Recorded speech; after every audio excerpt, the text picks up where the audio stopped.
This is Alex Kahn with RPost. The registered email service as a whole gives you legal proof of the delivery according to the Uniform Electronic Transactions Act. It gives the proof of content and a verifiable record with an official timestamp. It provides admissible evidence and also functional equivalence under UETA and e-sign, in providing also, when verified or authenticated, the electronic original message that was sent. When we talk to our customers, we ask them, where are you finding cost savings? And in many cases, the customers identify cost savings in three different categories. The obvious category for cost savings is postage, reducing stamps, postage, paper, toner, envelopes, in many cases other third-party mailing houses. Others say, well, for us it's about speed, sending documents by email rather than mail, sending invoices, getting collections faster. Others say, for us it's about reducing exposure. Maybe they're already sending documents by email, invoices by email, so they're not going to save money in postage or speed.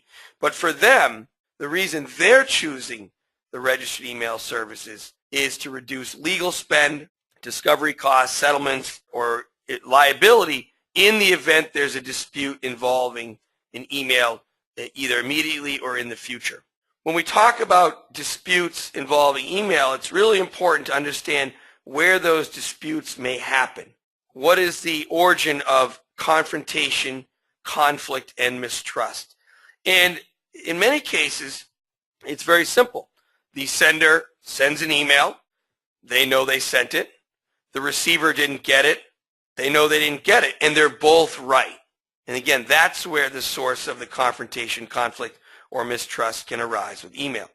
Now, people ask us, well, what happened to that email? It can't just vanish. And in fact, it can. According to Ferris Research, 3% of non-bulk, non-marketing, business-to-business internet email goes undelivered every day. The areas it can disappear to, or where the source of the leakage can be, is bad address. Maybe the sender or receiver's email service provider, internet service provider, or managed service provider is having some issues. Spam or virus filters gone awry, either on the desktop, in the cloud, or on the server level. Or, in many cases, people accidentally delete emails. So the sender needs to have proof. They need a record in order to protect themselves in the future. Now, when we talk about specific disputes, what may happen in the event there's a challenge, the disputes really come into the following categories. A dispute involving delivery. The receiver says, I never got the email. Or they dispute the content. That's not what we agreed to, or this is what I got, and they may print an altered copy of a message. So in order to provide protection or resolve that dispute, what companies are falling back to is what their perceived strength is, and that is their archive and their server logs. But what we're told from our customers is if the value is high enough, if there's ego in the industry, then those areas of perceived strength can be challenged as well. For example, you may have the best archive or file system on the market. But what happens when the receiver says, well, the message, in the archive, that isn't what you sent me.